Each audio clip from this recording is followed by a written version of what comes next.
Dining table पर बैठे सभी सिंघल परिवार के सदस्य नाश्ते का इंतजार कर रहे थे। तभी उनकी नौकरानी रमा उन सबको नाश्ता परोसती है। ये लो जिया बेटी, ये आज आपकी फेवरेट पसंद की मैक्रोनी बनवाई है, वो भी चीज एंड क्रीम डालकर। और हाँ, ये फ्रेश ऑरेंज जूस भी पियो।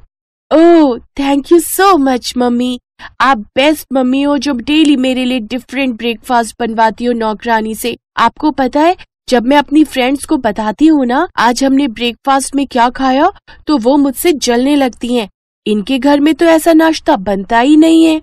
जहाँ एक तरफ सिंघल परिवार महंगा महंगा नाश्ता खा रहे होते हैं, तो वहीं उनके पड़ोस में रहने वाली गरीब 8 साल की अनु सूखी रोटी नमक के साथ खा रही थी।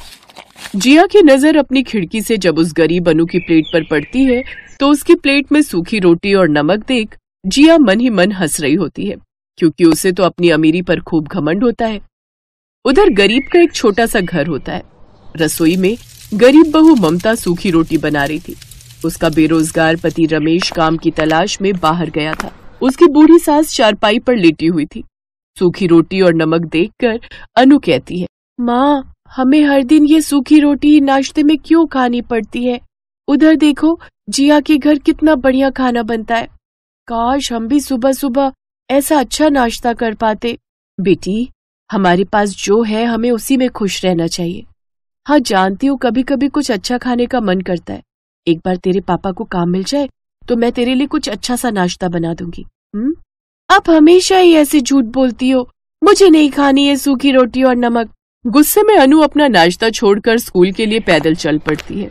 उधर जिया नाश्ता करके कार में बैठकर अपने स्कूल चली जाती है। वो दोनों एक ही स्कूल में पढ़ते थे। स्कूल पहुंचकर सभी क्लास के बच्चे आपस में बातें कर रहे थे।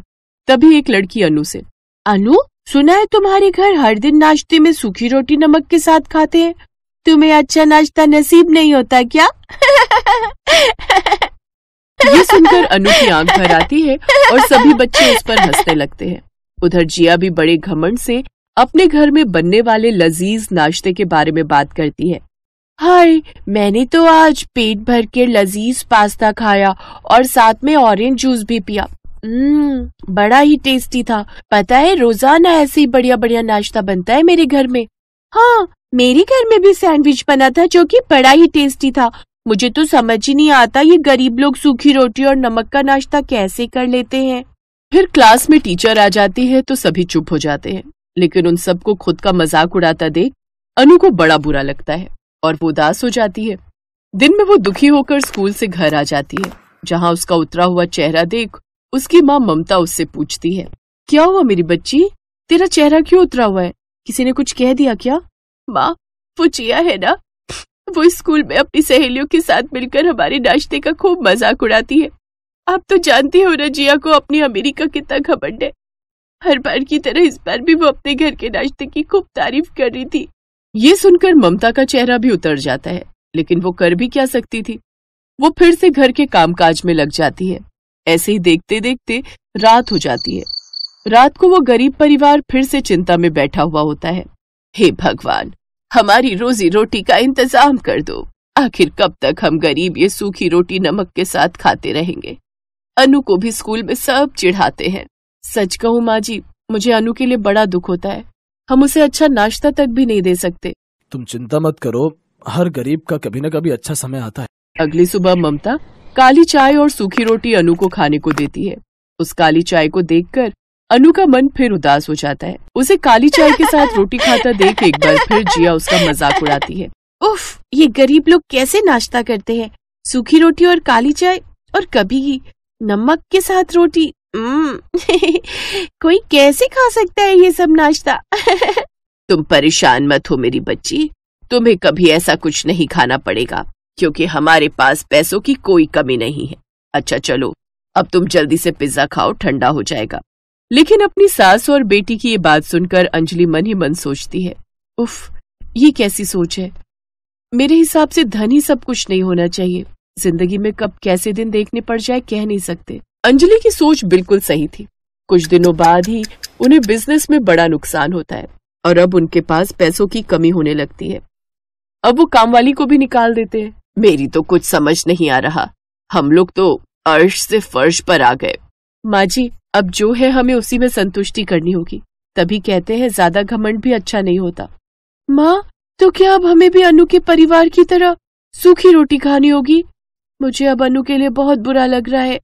अब मुझे समझ आ रहा है कि जैसी करनी वैसी भरनी।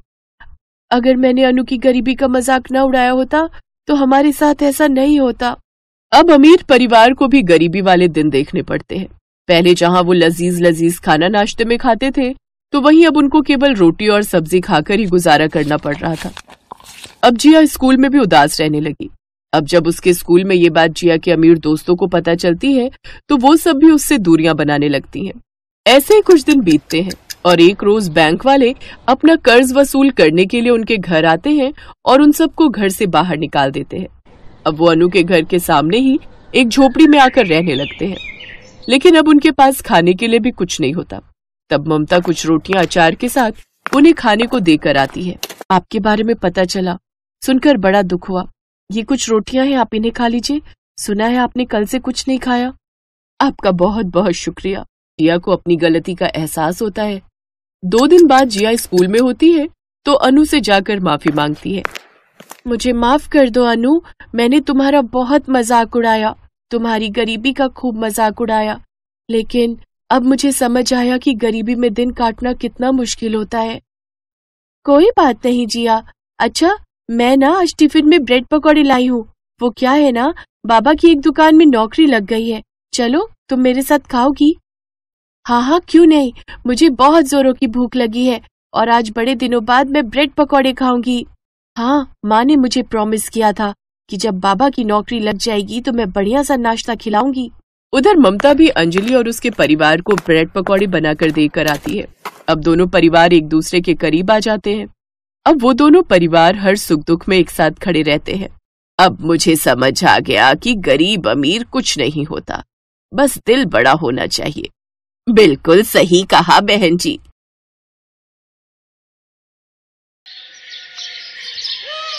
ओह गॉड, यहाँ तो पूरा श्रिंक भरा पड़ा है गंदे बर्तनों से। सब बर्तन जूठे पड़े हैं। अब मैं खाना कैसे बनाऊं? ये मेरी देवरानी दिव्या भी ना एक नंबर की आलसी है। सुबह जब शीला बर्तन धोकर जाती है तब तो सबके लिए नाश्ता बना लेती है, लेकिन जब शाम को यहाँ बर्तनों का पहाड़ इकट्ठा होता है तो वो महारानी अपने कमरे में चूहे की तरह डूबकर बैठ जाती है। अभी बताती हूँ मैं इसे। दिव्या, अरे ओ दिव्या, कहाँ है? क्या हुआ जेठानी जी? मुझे बिग बॉस देखना है। अरे मुझे यहाँ सबके लिए रात का खाना बनाना है, लेकिन यहाँ तो बर्तनों का ढेर लगा हुआ है और तू महारानी है कि जिसे अपना बिग बॉस देखना है। चल पहले जल्दी से सारे बर्तन धो। हैं? क्या मैं बर्तन धो? ना बाबा ना, मैंने आज ही मैनिक्योर करवाया है, फिर उसके पैसे वेस्ट चले जाएंगे। ये तो तेरा हर हफ्ते का बहाना है। जब जानती है कि घर के कामकाज में खराब होना है तो क्यों बेकार पैसे फूंक कर आती है। चल अब बर्तन धो, मुझे खाना बनाने में देर हो रही है। एक बार कह दिया ना नहीं धोऊंगी, आप धो लो, मैं खाना बना लेती हूँ। इसी तरह दोनों एक दूसरे पर बर्तन धोने का काम टाले जा रही थी। उधर बाहर डाइनिंग टेबल पर बैठे घर वाले खाने का वेट कर रहे थे।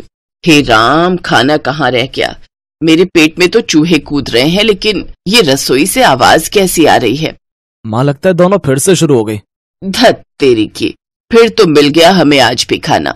अनुज बेटा, ऐसा कर, तू बाहर से ही खाना मंगवा ले। एक दिन इन दोनों बिल्लियों की लड़ाई में भूख के मारे ही मैं परलोक न सिधार जाऊं। हाँ, भी ऑर्डर कर देता हूँ मैं, वैसे भी हमारे पास और चारा भी क्या है। उधर दोनों अभी भी बहस ही किए जा रही थी। ठीक है, फिर नहीं धोने ना तुझे बर्तन, तो मैं भी कोई खाना वाना नहीं बनाने वाली। रहो सब भूखे आज। अरे भूखे क्यों रहेंगे? कल रोहन जी ने खाना ऑर्डर किया था, आज अनुज भैया को बोलो, वो ऑर्डर कर देंगे।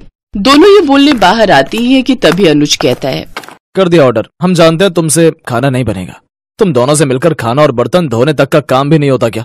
मुझे तो आप कुछ ना ही बोलो जेठ जी तो बेहतर रहेगा। मैंने सुबह का खाना और दोपहर का खाना बनाकर अपना काम पूरा कर लिया था। सिर्फ रोटियां सेकने को दोपहर का खाना बनाना नहीं कहते। हाँ, अब जो भी हो, काम तो हुआ था ना। बस करो, दोनों रिकॉर्डर की तरह शुरू होती हो तो बजती ही रहती हो। कुछ देर बाद डिलीवरी बॉय खाना ले आता है। सब चुपचाप उस खाने को खा लेते हैं। अगली रात दोनों में फिर से रात की रसोई का संग्राम छिड़ जाता है। तभी पड़ोस की कमला आंटी वहाँ आती है। ये ले रश्मि, आज अपनी बेटी के यहाँ गई थी। उसके बेटे का मुंडन था ना, तो वहीं भंडारा था, सोचा तुम्हारे लिए प्रसाद लेती चलूं। लो, तुम सब भी खा लेना। अरे वाह, फिर तो आज रात की रसोई बनानी नहीं पड़ेगी और ना वो बर्तन धोने पड़ेंगे। रश्मि ये देखकर खुश हो जाती है। फिर दोनों देवरानी जेठानी बर्तन ना धोने पड़े इसलिए एक बड़े से भगोने में आलू की सब्जी डाल देती हैं, एक कटोरे में हलवा और बड़ी सी परात में पूरियां परोस देती हैं। फिर सबको उसी में एक साथ खाने को कहती हैं। तुम पागल हो गई हो क्या? सब इसमें एक साथ कैसे खाएंगे? चल तो दिव्या, जरा इन्हें खाकर तो दिखा। दोनों पूरियां तोड़कर सब्जी में डुबोती हैं, खाने लगती हैं। उन्हें ऐसा करते देख सबको उन पर गुस्सा तो आ रहा था, लेकिन वो खाने के अलावा उनके पास और कोई चारा नहीं था। वो रात तो जैसे तैसे कट गई, लेकिन अगली शाम फिर वही कहानी छिड़ गई। देख, कल तो कमला आंटी भंडारा दे गई थी, लेकिन आज तो तुझे बर्तन धोने ही पड़ेंगे। क्या दीदी, मैं बहुत थक गई हूँ, आज रहने देते हैं। मैं उनसे कहकर बाहर से खाना मंगवा लेती हूँ। ये सुनकर रोहन गुस्से में आ जाता है। चुप रहो, अपना मुंह बंद रखना।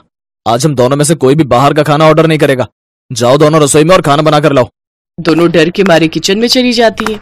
क्या करे दीदी, अब तो रात की रसोई करनी पड़ेगी। अच्छा, एक काम करते हैं, आप ये बर्तन धो लो तो मैं सबके लिए पुलाव बना दूंगी। हा, आई बड़ी बर्तन धो दो, खुद धो ले समझी। और रही उन लोगों के बाहर का खाना ना खाने की बात, तो कोई बात नहीं, हम उन्हें बाहर का खाना मंगवाने के लिए नहीं कहेंगे और ना ही हम खुद घर पर बनाएंगे। मैं कुछ समझी नहीं, अभी बताती हूँ। रश्मि डब्बे समेत नमकीन, मुरमुरा और बिस्कुट लेकर घर वालों के सामने रख देती है। ये रहा आप लोगों का आज का खाना। इन दोनों का बस चलेगा ना तो हमें रोज मंदिर के बाहर लंगर में बैठकर ही रात का खाना खाना पड़ेगा। इनके रहते तो हमें रात की रसोई नसीब ही नहीं होगी। बस बहुत हुआ, आज तो हम जैसे तैसे ये खा लेते हैं, लेकिन अगर कल से खाना नहीं मिला तो फिर तुम लोगों की खैर नहीं। जी ठीक है, लेकिन उनके पास इसका भी जुगाड़ था। अगले दिन दिव्या बाजार से जाकर कुछ डिस्पोजेबल प्लेट्स ले आती है। यार दिव्या, खाना तो डिस्पोजेबल में खा लेंगे, लेकिन खाना बनाने के लिए तो वो बर्तन धोने ही होंगे ना। कुकर, कढ़ाई, ये सब तो चाहिए ही ना। फिकर नॉट, ये देखो 2 मिनट में बनने वाली मैगी, अब हम सब यही बनाएंगे। दोनों फिर से काम चोरी दिखाती हैं और नूडल्स बनाकर डिस्पोजेबल में डालकर दे देती हैं। ये देख तीनों अपना माथा पकड़कर बैठ जाते हैं। लेकिन अगले दिन सास ने दोनों बहुओं को सबक सिखाने का फैसला किया। अगली शाम रसोई से बर्तन धोने की आवाज आती है। दीदी, अभी तो हम रसोई में गए भी नहीं, फिर ये बर्तन धोने की आवाज कहाँ से आ रही है? चलो देखते हैं। दोनों अंदर जाकर देखती हैं तो अनुज बर्तन मांज रहा होता है, रोहन धो रहा होता है और बूढ़ी सास पार्वती खाना बनाने लगती है। ये देख उन दोनों को बड़ी शर्मिंदगी होती है। ये आप सब क्या कर रहे हैं? बहू, अब तुम दोनों से तो ना बर्तन धुलते हैं ना खाना बनता है, तो हमने सोचा हम खुद ही ये काम कर लेते हैं ताकि हमें रात की रसोई खाना तो नसीब हो। तुम दोनों जाओ और आराम करो। नहीं माँ जी, हमें माफ कर दीजिए, हमारी रहते आपको ये सब काम करना पड़ रहा है। हाँ माँ जी, हमसे भूल हो गई, हमें अपनी गलती का एहसास हो चुका है। अब से आपको कभी शिकायत का मौका नहीं देंगे। हमारे रहते हमारे पतियों को जूठे बर्तन और माँ जी आपको खाना बनाना पड़ रहा है। नहीं नहीं नहीं, आप सब बाहर जाइए, हम 1 घंटे में खाना बनाकर लाते हैं। अच्छा ठीक है, तुम कहती हो तो रहने देते हैं। चलो बेटा। माँ और बेटे बाहर आकर खूब हंसते हैं और एक दूसरे को आंख मारकर कहते हैं, mission successful. Best buddies. Hello friends, thanks for watching this video. अगर आपको ये वीडियो पसंद आया है तो प्लीज लाइक, सब्सक्राइब, कमेंट्स करें इस वीडियो पर और हाँ, शेयर करना भी ना भूलें। और भी मजेदार वीडियो देखने के लिए नीचे दिए गए बेल आइकॉन को दबाएं। देखते रहिए बेस्ट बडीज।